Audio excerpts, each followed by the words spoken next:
All right, welcome to a BuildASoil blog post on seed starting. I've got some seeds that were germinated on January 1st. At my house, I oftentimes just grab a shot glass, or this is a little espresso cup, fill it with some water, and I throw my seeds in there to pre-soak them. And so I wanted to talk about all things related to germinating your cannabis seeds. Really any garden seeds. This is mainly for annual flowering vegetables. Some of the other seeds will have some different information. But the size of the seed, the sowing depth, all that stuff, for anything similar will work great. I'm going to focus on cannabis seeds, as a lot of times people spend a lot of money on these. And so I've got 4 seeds in here. I'm actually going to show in the next video, I'm going to have somebody record me following these instructions that I'm going to go over, and I'm going to plant them. And I'm actually going to use these cups because that's oftentimes what a grower at home will do. That's what I've done most of the time. Show you how to cut those and make those right now. And then we're going to do a separate video on planting. So if you're looking to learn everything about planting seeds, this will be the short video for you to watch. Okay, these are Sunshine Daydream from Bodhi Seeds. So thanks for that. Now, some of the notes that I have here, as far as stuff that I just wanted to cover in this video and not forget, that's why I'm doing this video. We're going to make the other one where I'm actually physically doing this stuff. But for now, let me go over some of my notes. So seeds, very important that you get good genetics. I'll tell you a story. The first time that I bought seeds was from overseas on an online seed bank. I only ordered 1 pack plus the freebie that came, and I germinated all of them the same way, and I killed them all. And I went through a lot of money, and it took weeks again to get the next batch of seeds, and so all of my plans were delayed, and it was incredibly frustrating. And so I'm hoping to help you avoid that situation. So if you follow some of these basic ideas, you don't have to do it exactly how I do it, but some of the parameters about the environment, the moisture level, and some of the general ideas that we have will probably help you right now. So let me just jump straight into that, okay? Cups. Here is the dome. Some people don't use a dome.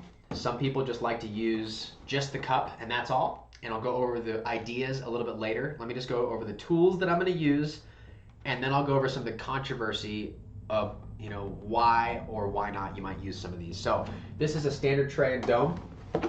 Inside here is a standard kind of flat insert. They make a number of different sizes. Oftentimes when I'm doing a whole bunch of seeds, I'll use these because they're the right height all the way across. It's a pretty good size of soil. I'd say there's like a half cup of soil in there. And that'll allow you enough time to keep things moist and enough size to transplant. Ideally, I really like these. Maybe it's just because that's what I used in the beginning, but the shape is nice and easy to transplant into like 1 gallons or 2 gallons for your next up potting. And they're easy to label, and they're just easy to work with. And they're just a little taller, so whatever. You can use anything you want for the cup. My main thing there is I just don't like the smaller cells because I don't want the soil to dry out when I'm busy, and I want to have just enough of a battery there where I don't have to transplant right away. I have enough soil to make sure the plants are healthy, get a couple sets of leaves before I transplant. So that's the idea here. Now, it's Colorado where I live. It's dry, and so these domes really help. I really do not like heating mats. I'll go into all of that stuff here soon. As far as making the cups, pretty simple. I use a standard, solo cup, I think is what these are. Just a party cup from the grocery store. You can get different colors to color coordinate. What I typically do is I take the cup like this, I take my scissors, and I actually go at an angle along the bottom. Let's see if I can get that there. And so there's the angle. I put a slice in, it kind of grabs, and you can see there's just a small hole out the side. I found that works really well. I used to try and jab a hole, and then there'd be soil compacted in there. And if I am in a hurry, I'll maybe do 2 of these. If I'm being more careful, I might go around and actually put like 4 cuts so that it's even all the way around, and that when I bottom water, it actually can hit. Sometimes when I'm doing seeds, I like to water in the tray. And when I put the water in here, and this is inside, I like it to be able to soak up some water. And I'll talk about bottom versus top watering. But you can see I've made my cup. I put 4 holes into it, and so now you can see through it. When I put my medium in, it's not really going to fall out, but the roots can grow through there and drink up water. And that's ideal because sometimes I forget to cut these holes because I'm busy, and it'll get waterlogged in here. It's harder to guess exactly how much to water, and you risk root rot, and you risk killing your seedlings, and it can happen fairly quickly if it turns anaerobic in there. So that's just an idea. The next thing that I do, I'll go ahead and label this one right now since I've already made it. And I'll probably do another cup in the next video just in case somebody doesn't want to watch both. So I'm going to label this one Sunshine Daydream. A couple different things to keep in mind here. When I'm labeling these, I usually label one fully written out, Sunshine Daydream. And then on the rest, if I'm doing a lot of them, I'll just write SD. And then depending on if I'm doing multiple sets of seeds, I'll actually write the date of germination so I'm not confused. And so these were actually put into soak on the 1st. Normally on the 2nd, after 12 to 24 hours, I would put them in their soil. Because these were pretty thick seeds, and because I know there's some flexibility there, I waited almost 48 hours. It's now the 3rd. And I'm going to go ahead and put these in soil. So it's actually been about 48 hours. And so you can put the date on here. I'll put 1/3. And then the other thing that you can start to do is number them right now. It's not really important right now. I usually number them once I sex them. But because we're going to be documenting the differences in growth between them and looking for ideal characteristics, a lot of people like to make notes, and it's helpful to make like a number. So this would be Sunshine Daydream number 1. I'm only doing 4 seeds. The reason is I'm pretty sure I'm going to get 2 to 4 females out of those 4 seeds. All of them, if I were to show you in here, have already shown tap roots. I wish I could show you in there. I just don't think I'm going to be able to tip it down. Let's see there. Whoop. And so those 4 have tap roots. It's really hard to tell. I'll just leave that there so I don't end up dropping the camera. And I'll show that better in the next video. But these 4 seeds will be enough for me to get at least a female. That's all I'm looking for because I'm doing this here in a retail store. If I was at home, I'd pop the whole pack, or maybe at least half that pack. And then that number is going to be determined on your space and how much time you have. Sometimes if I'm doing a lot of hunting, I'll only pop a few. If they look like they are worth it, then I'll buy several packs and I'll look through that to find a keeper. All right, so we went over the making of the cups and labeling, ideas for that, just making sure that you either put the date or the name. You can also abbreviate. I like to leave one of them fully written out in case I forget my abbreviation. It happens when you've got a lot of genetics. All right, ideas on the moisture and the order of operations. So I want to cover a few things. People will, a lot of times, just jump in, pack their soil in here, throw a seed in, and then they'll water. And that will cause a situation where the soil really moves around, the seed ends up moving, and then you're the guy that a few days later is wondering why those couple of seeds didn't germinate, and you're digging in the soil, and you're possibly going to injure the seed when you're doing that. And so it's better if you can be very confident that that seed is exactly where you put it. So if you don't see any germination, you don't feel like you have to go digging because you remember, oh, that one got spun around. Maybe it's buried too deep. Maybe I need to save that seed. And so avoid that thought by doing it right up front. So I've got some 3.0 soil right here. That's most likely what we're going to use here to germinate these in, just because I want to show people that you can use a pretty nutrient-rich soil to germinate your seeds in. And so I'm opening a bag right now. God, it's beautiful. Mycelium growing in there. Okay, so I'm going to go ahead and put some in. It's going to cause a mess around my desk, but I don't really care. And so as you pour the soil in, you'll notice that the moisture isn't perfect. And then as you pack it, you're going to want to add more moisture. The challenge is if you wait to do that, like I mentioned, your seed's going to move around. So you can either just water a little now, put some more soil. You can stack all these cups up and put them in a row and then use your Chapin sprayer or a wand, or just water slowly and make sure that they're all watered.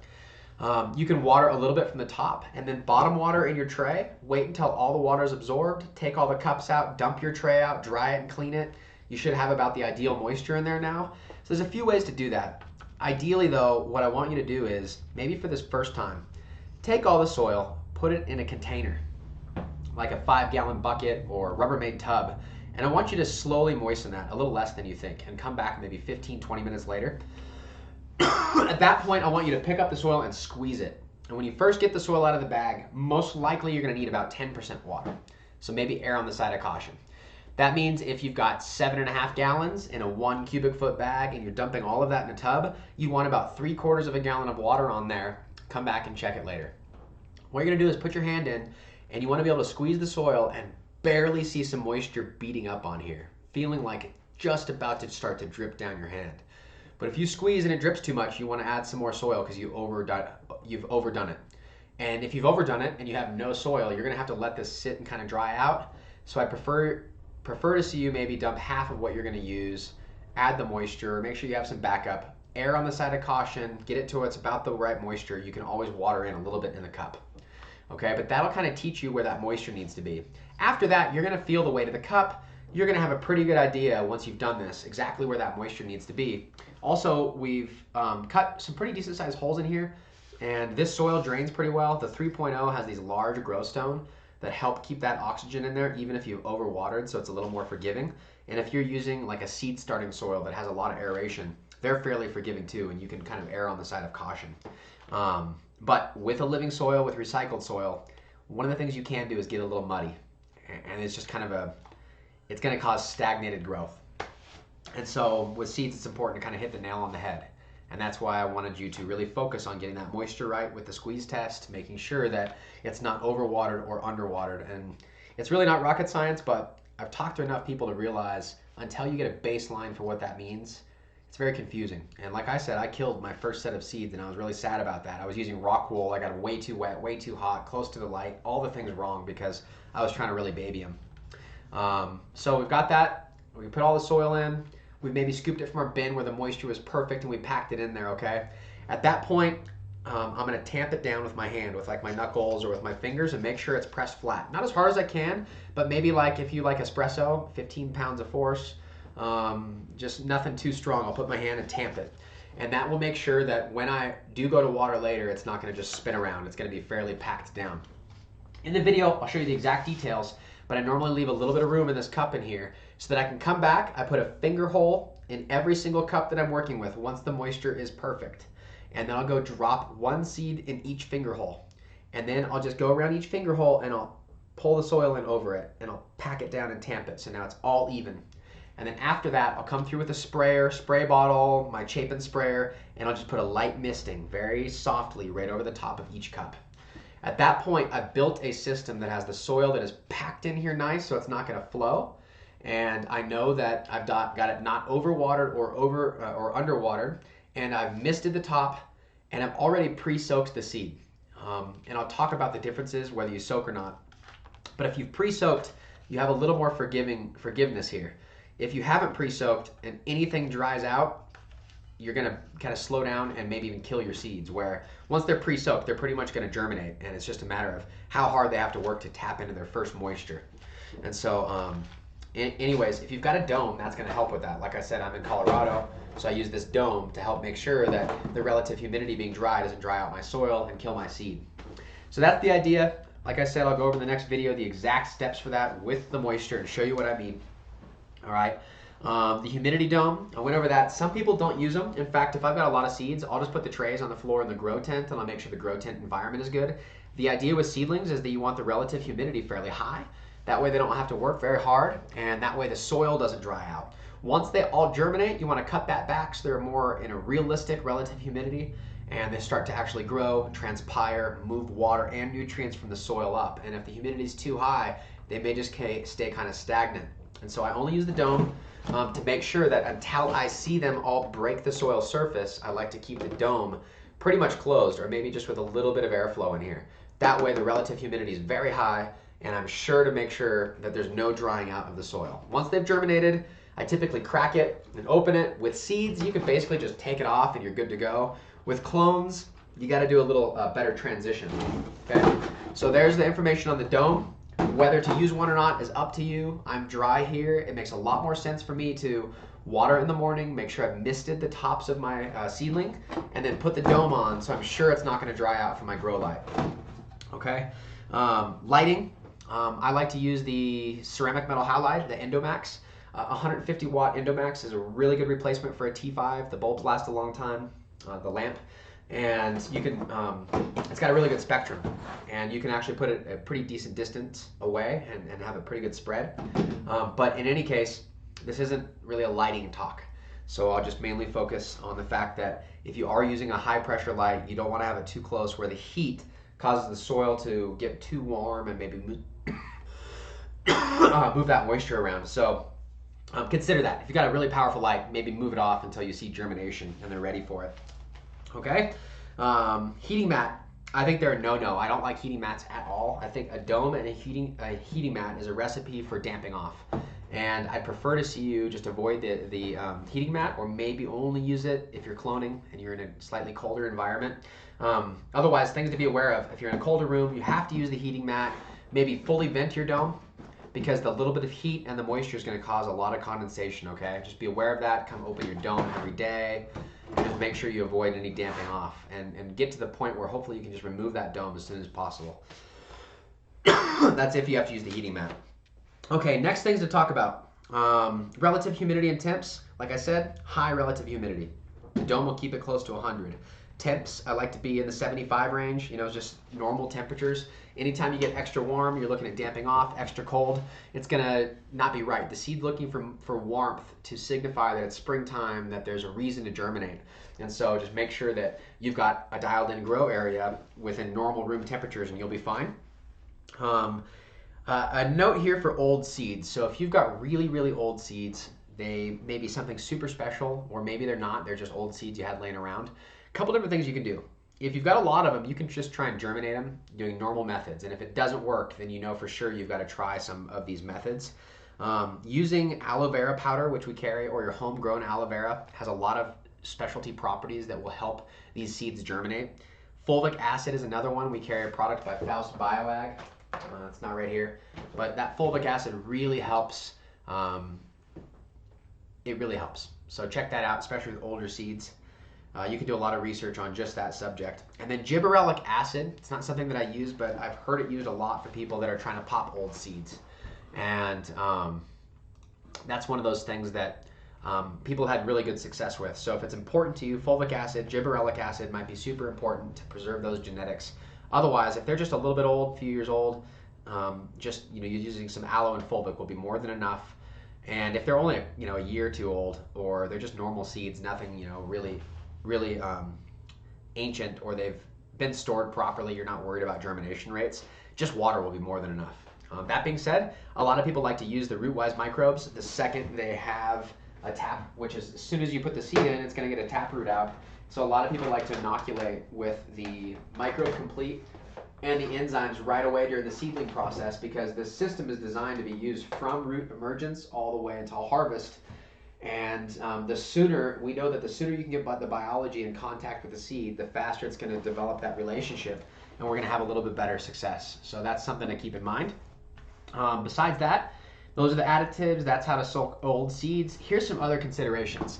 If you've got large seeds that were produced outdoors and they've got a really thick shell to them, soaking seeds is probably going to be imperative. If you've got some brand new seeds that you made yourself, are very healthy, or maybe they're indoor seeds, they usually don't have as thick of a hole to them, you may not have to pre-soak your seeds. But here's my thought. With vegetable seeds, I'll just go through and I'll put a whole bunch of seeds, maybe 2 per container, and just make sure that I get even germination. With cannabis seeds, it's either they're rarer, they're more expensive, or you don't want to waste them. And I feel like when I soak it for 24 hours before, maybe 12 to 24 hours, you can go up to 2 or 3 days. I just think it's not recommended. Some people think that it might lead to more males.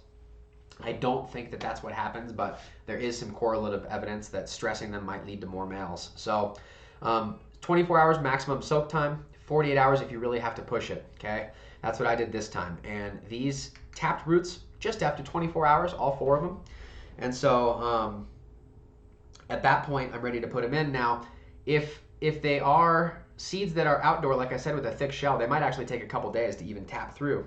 You don't have to see the tap to plant it. As long as it's been soaked 24 hours, they've absorbed moisture, you can put it in. The other thing I'll do is when I take the foil off of here, which is what I do on my cup, the seeds are usually floating, or at least a couple are, and I'll tap the surface tension of the water on the seed, and if that seed sinks immediately, then I know it's fully absorbed, it's ready to go, and I'll go ahead and germinate those seeds. So that's something to consider between old and new seeds. Also, the other reason I do it is that I'm busy, and so if I don't mist the top of the soil, if the soil moisture is not perfect and I have not pre-soaked the seeds, there's a small chance I could get it to dry out. And to avoid that, I prefer to soak the seeds. The other thing is there's some constituents on a seed coating that actually prevent them from germinating until enough moisture has been absorbed. The reason why is nature doesn't want to accidentally germinate seeds when there's just a gentle misting of rain and not enough to actually sustain life. And so normally when you're sprouting seeds for like sprouted seed tea or for sprouts for your sandwiches at home, you usually have to go through a rinse period off the seeds before you actually finish the sprouting. And it's the same thing for here. The seed soak takes care of that. You take them out of the water, put them in new soil, and I think it bypasses a lot of the limiting factors, a lot of the little issues that new growers have when they're putting seeds directly into their medium without pre-soaking. Now, I used to try and pH the water and all sorts of stuff, buy bottled water. Lately, I live in Colorado. Our water is great. I use tap water. I have absolutely no problems, and that's what I do. So tap water is more than fine. The chlorine should not be an issue at all. Okay, so next, soak or no soak, we talked about that. Okay, so soilless or a complete soil, like a living organic soil. We're going to germinate right into our 3.0, a living soil. And some people actually think that they have to use like a soilless or a seedling soil. What I like to do is get them off in a full nutrition right away so that when I transplant them, they're ready to go. Some people like to start them off where they have like really no nutrients, they really baby them, and they really want them to be very porous so they don't overwater on accident. And all that's great, but I don't think any of it's necessary. I like to just use standard soil, recycled soil, whatever it is, put it in the cup, put my seed in, and I usually have really, really good results. The only caveat can be is if you've got a soil that's just full of nutrients and you know it, tons of nitrogen, it might be advantageous to cut it with a little bit of aeration or peat or something to try and mellow it out a little bit. Another way to go would be just to run some extra water through it to kind of flush it out. If you're using like a saltier compost, something that you know has some challenges, you might want to use a specialty mix. But if you're using our soil, all of our recipes work great for sprouting seeds, okay? Last thing, people talk about male and female ratios, whether or not stress is going to cause more males or more females, the heat of the lights, soaking them, not soaking them. What I've noticed through thousands of seeds being popped is that just caring for them, treating them with respect, giving them good environment, I get really good balance of males and females, more females than males on average. And I think that a lot of people that I talk to that care about living soil, they end up kind of blessing their seeds somehow, whether they say something to them or just kind of put them in their hands and give them some love before they go plant them. I've talked to a lot of growers, and it seems like when they have a pack they're excited about, they just talk to them, they get excited about it before they plant into their soil. And I don't have any scientific evidence that says that that's something you have to do, but something about the better growers, I noticed these similarities between them, and they really have a passion, and they communicate that to their garden. And so that might be the last step, is just to bless them, whatever that means to you, before you plant these seeds, okay? And then to reiterate everything we talked about and just really sum it up, make sure that whatever your container, you have a good soil, good seeds, good environment. From there, you pack and tamp the soil so that you don't have a lot of float, and you make sure that you precondition for moisture so that you barely have to mist the top once you've put your seed in. You don't have to actually water the full volume of soil. That way you're sure not to disturb the seed. So the seed, the soil, everything's in. You kind of cover the seed up just a little bit. I only want it maybe that much, a 1/4 inch of soil over the top. If you start to go a 1/2 inch or an inch deep, it's too much work for the seed to do. Be aware of that. And then the idea with the dome is to keep the relative humidity high until we see germination, and then I remove the dome. Since I'm not going to use the insert, I'm actually going to take this insert out, and I'm just going to use the tray, and I'm going to line all 4 of my cups right in the center and put my dome on. I'm going to do that next video so I can show you anything we may have missed here, but I think that's going to cover a lot of the questions that newer growers ask me when it comes to sprouting seeds and some of the BuildASoil methods. So I hope that helps, and I guess I'll see you on the other side.